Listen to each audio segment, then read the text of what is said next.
Modus operandi para pelaku yaitu dengan menggunakan eskavator dan ada juga yang manual. Dia menggali secara acak sesuai dengan keyakinan dia apakah ada emas di situ. Dan modus operandi satu lagi adalah dia bekerja sama dengan pemilik lahan dengan komposisi atau kesepakatan 70% untuk yang menggali atau yang punya alat dan 30% untuk pemilik lahan.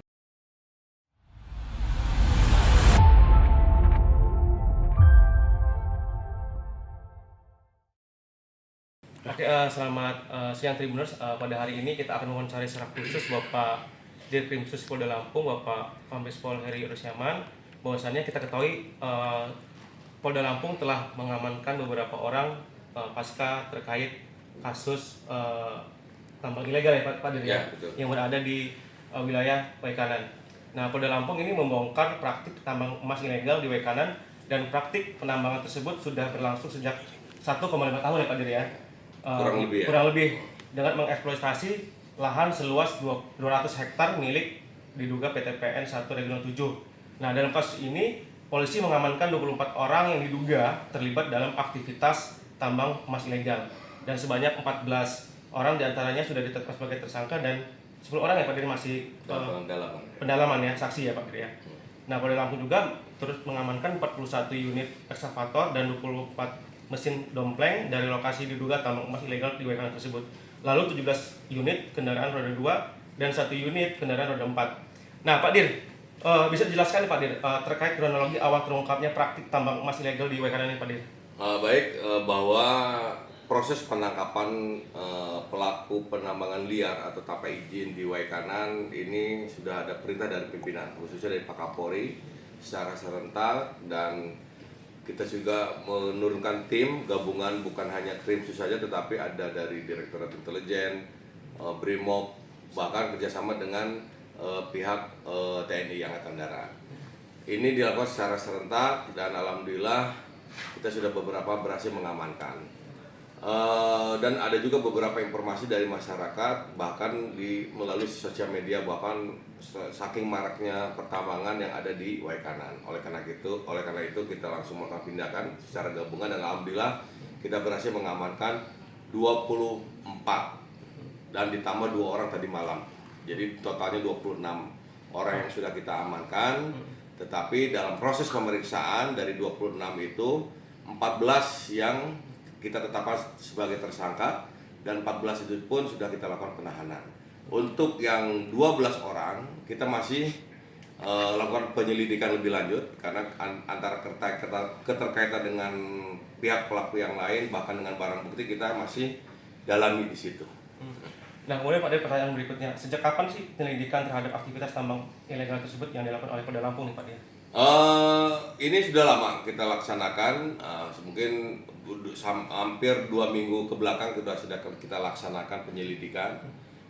Mungkin kalau rekan-rekan berkaitan dengan penindakan Bareskrim yang ada di Jawa Tengah, dari situ kita juga melakukan penyelidikan dan alhamdulillah kita laksanakan pada tanggal 8 Maret kemarin. Dan alhamdulillah hasilnya cukup lumayan besar, yaitu kita bisa mengamankan alat 41, 9 sudah kita amankan di Polda, dan sekarang posisi barang bukti sudah kita amankan di Makobrimob, ada 9 unit, tadi malam sudah kita geser, dan beberapa roda 2, mesin dompeng, ini karena jumlahnya banyak kita tidak bisa geser ke Polda karena antara Waikanan dengan Polda sangat jauh, kita amankan di Polres Waikanan bersama kendaraan yang lain.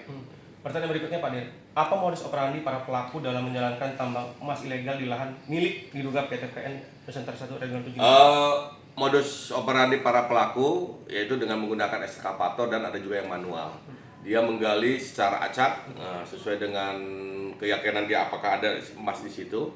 Dan modus operandi satu lagi adalah dia bekerja sama dengan pemilik lahan dengan komposisi atau kesepakatan 70% untuk yang menggali atau yang punya alat dan 30% untuk pemilik lahan. Nah, ini kaitannya kenapa dengan ada PT PN, kita akan dalami apakah ini masuk sebagian di PT PN atau ada milik masyarakat. Kalaupun nanti itu di PT PN, nah pengakuan dari tersangka 30% itu ke masyarakat, ini masyarakat yang mana, ini yang kita akan dalami. Kemudian bagaimana sih Pak Dir para pelaku ini bisa beroperasi selama sekitar 1,5 tahun tanpa terdeteksi nih Pak Dir? Sebenarnya tidak terdeteksi ya. Kita tahu semua, terutama 2 bulan terakhir ini kita tahu semua, apalagi dengan viralnya beberapa informasi dari masyarakat. Tetapi kalau ini kan pengakuan dari si tersangka, sisi pelaku dia sudah beroperasi kurang lebih 1,5 tahun dengan cara itu tadi dia berpindah-pindah dengan jangkauan jauh dari jangkauan dari masyarakat maupun dari jangkauan dari aparat. Apakah ada indikasi jaringan atau kelompok tertentu yang mengorganisir kegiatan tambang ilegal tersebut Pak Dir? Nah ini sementara kita masih dalami karena informasi di lapangan ada perusahaan, ada CP dan sebagainya, tetapi semua yang diamankan adalah pribadi dan kelompok. Maksudnya kelompok ini misalkan satu orang pemodal atau pemodal pribadi, misalnya dia punya alat, punya modal, dia membawa 8 pekerja. Inilah kelompok Mr. H, kan? Ini kelompok Mr. B, Mr. C. Itu tapi tidak ada CV atau apa. Saya yakin kalau ada CV atau perusahaan membelakangi pasti akan ketahuan dan kita akan dalami lebih lanjut. Dari 24 orang yang diamankan, peran mereka masing-masing dalam aktivitas tambang seperti apa Pak Dir? Rata-rata pekerja.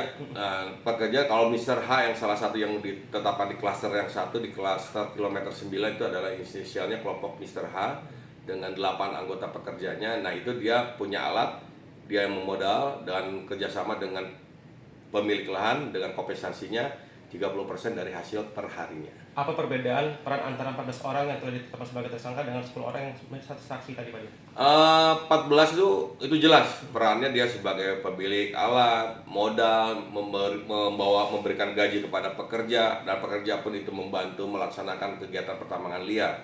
Tetapi kalau yang 10 ini diamankan pada saat di lokasi, tetapi perannya pada saat itu apakah dia sebagai pekerja, apakah dia sebagai pemilik alat, nah ini yang masih kita dalami. Apakah akan ada jumlah tersangka bertambah Pak Dir?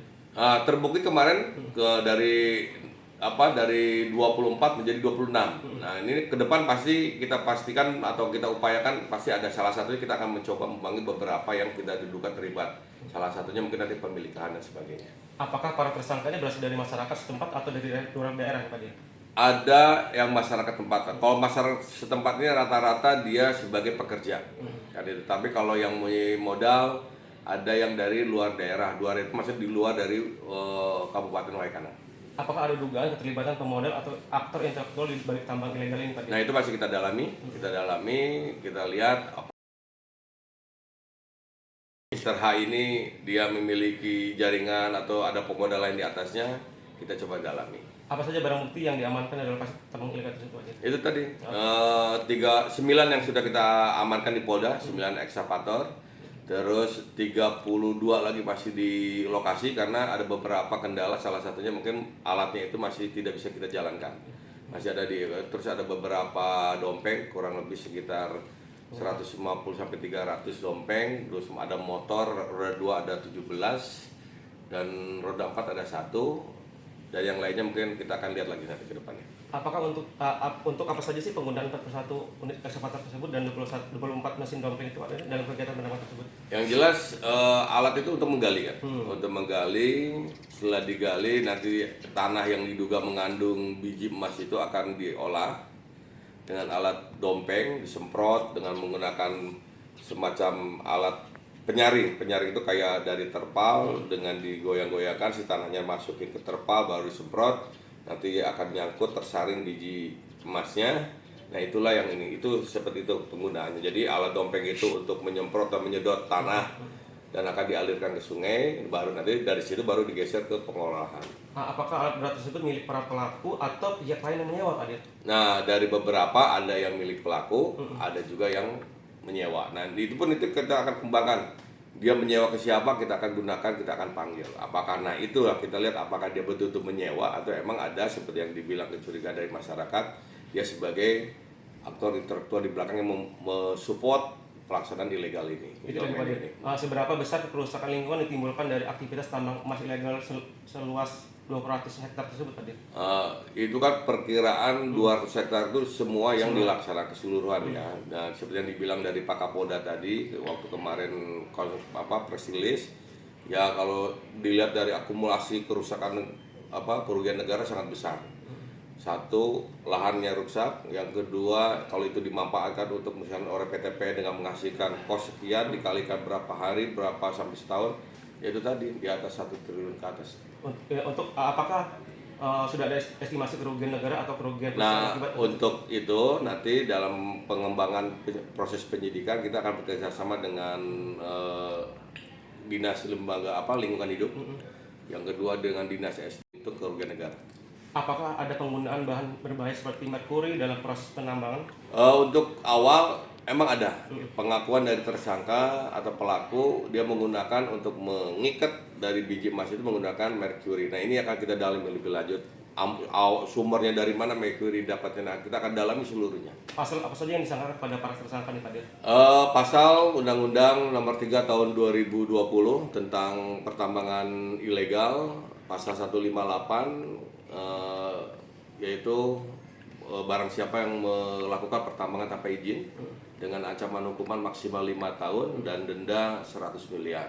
Kita yuntukan juga dengan pasal 161 pengangkutan, penerima dan sebagainya, dan kita yuntukan juga pasal 55 untuk yang lainnya, yang ikut sertanya. Apakah Polda Lampung akan berkoordinasi dengan instansi lain seperti Dinas Lingkungan Hidup untuk dan kementerian terkait Pak Dir? Itu tadi kita akan pasti kita akan kerjasama dengan lingkungan hidup terkait nanti kita lihat penghitungan kerugian negaranya dengan Kementerian SDM terkait izin, apakah bahkan nanti dengan Dinas Pertanian, karena kan kita lihat HGU-nya PTPN ini masih apakah masuk di wilayah HGU PTPN atau tidak. Kalau memang masuk di seperti itu, PTPN kerugiannya berapa, nanti kita akan hitung semua. Satu lagi Pak Dir, apakah langkah Polda Lampung untuk mencegah praktik tambang emas ilegal kembali terjadi di wilayah tersebut seperti apa nih Pak Dir? Yang jelas seperti yang disampaikan Pak Kapolda kemarin pada saat press release, beliau mengharapkan kepada masyarakat tidak melakukan tindakan pertambangan yang ilegal.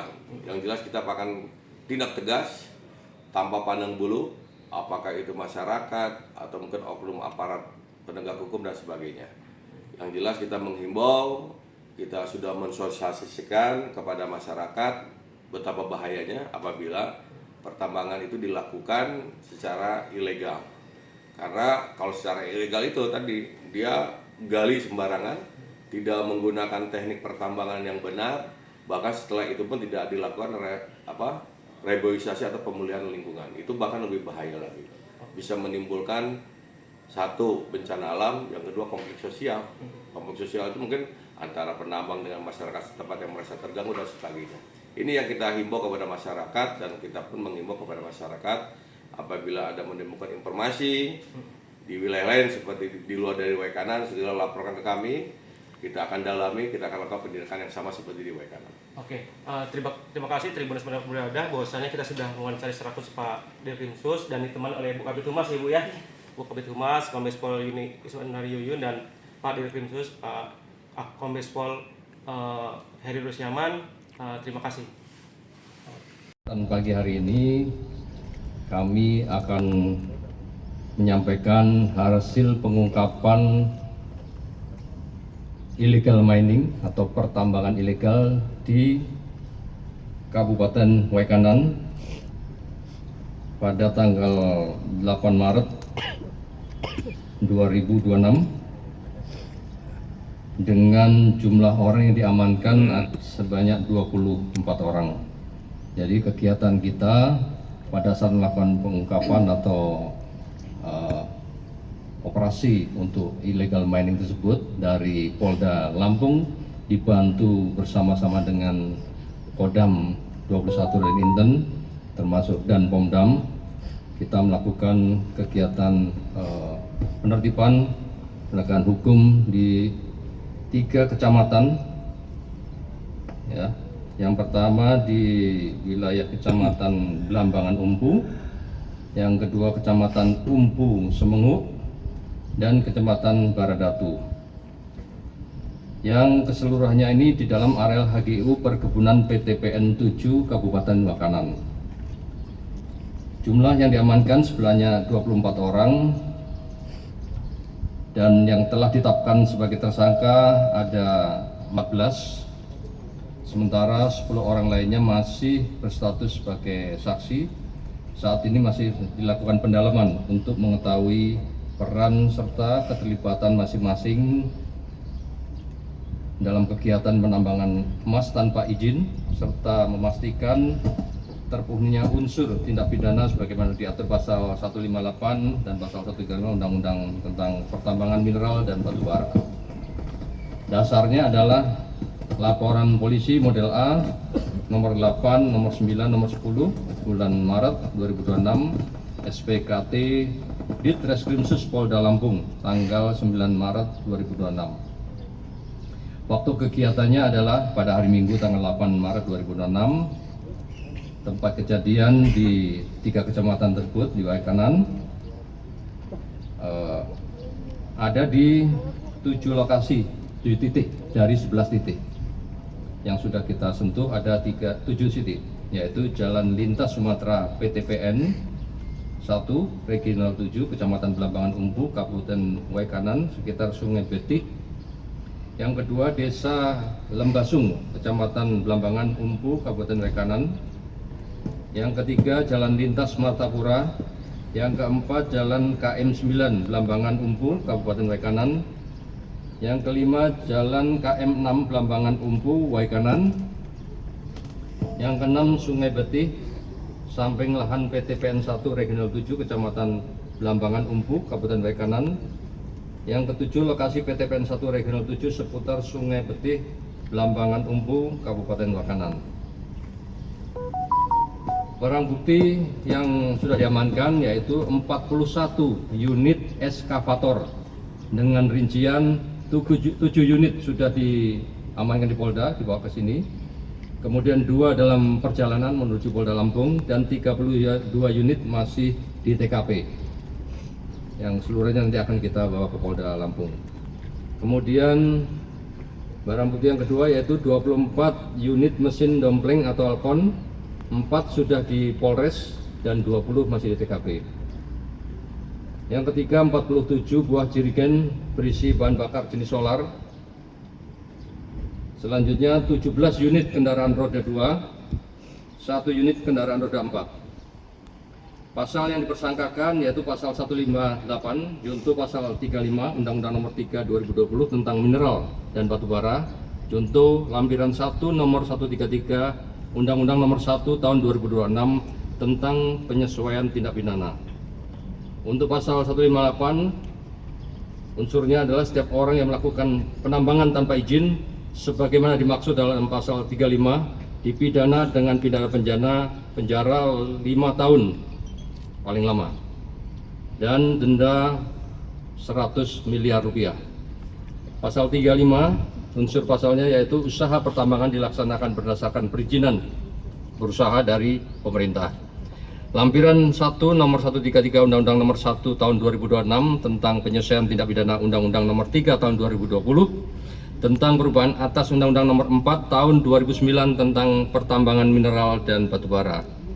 Dipidana dengan pidana penjara paling lama 5 tahun dan atau pidana denda paling banyak kategori 4 200 miliar rupiah. Potensi kerugian negara. Adapun perhitungan pendapatan kotor bruto pertambangan emas ilegal di Kabupaten Waikanan yang diduga terjadi di area lahan seluas kurang lebih 200 hektar adalah sebagai berikut. Produksi per mesin minimal 5 gram per hari. Jumlah mesin 315. Total produksi emas 5 kali 315 unit yaitu 1.575 gram per hari. Harga emas murni bullion Rp1.800.000 per gram. Pendapatan petambang per hari 1.575 gram tadi dikalikan 1.800.000 yaitu 2,835 miliar per hari. Pendapatan pertambangan per bulan 2.835.000.000 kalikan 26 hari yaitu 73.710.000.000 rupiah. Dugaan kegiatan pertambangan ini dari hasil pemeriksaan telah berjalan sekitar 1,5 tahun dengan akumulasi potensi kerugian negara minimal 1,326 triliun 780 juta rupiah. Apabila kita pahami bahwa lokasi area PTPN ini digunakan untuk perkebunan, ya, perkebunan di sana ada karet, ada sawit. Kalau kita ambil yang terburuknya saja, tanam jagung per hektar kurang lebih 5 ton dengan nilai jual Rp6.000 per kilo. 1 hektar kurang lebih produksinya 5-6 ton. Jadi kerugian negara bisa dikalkulasi dari hasil panennya kalikan 200 hektar, ya, kurang lebih sekitar 18 miliar per bulan, ya, cukup tinggi. Itu kerugian yang jelas nampak. Kemudian rencana tindak lanjut kami, kita akan segera berkoordinasi dengan Kementerian Lingkungan Hidup, Kementerian SDM untuk menghitung dengan pasti kerugian negara akibat kerusakan lahan atas kegiatan pertambangan ilegal, karena dalam proses penyulingan atau pembersihan untuk mendapatkan emas dari tanah yang diambil dari lokasi tersebut, ya, di TKP itu menggunakan bahan kimia merkuri, ya, sehingga potensi untuk kerusakan lingkungan tinggi. Makanya kita akan segera koordinasi untuk menghitung dengan pasti kerugian negara akibat tanah yang rusak tersebut tidak dapat diproduksikan kembali.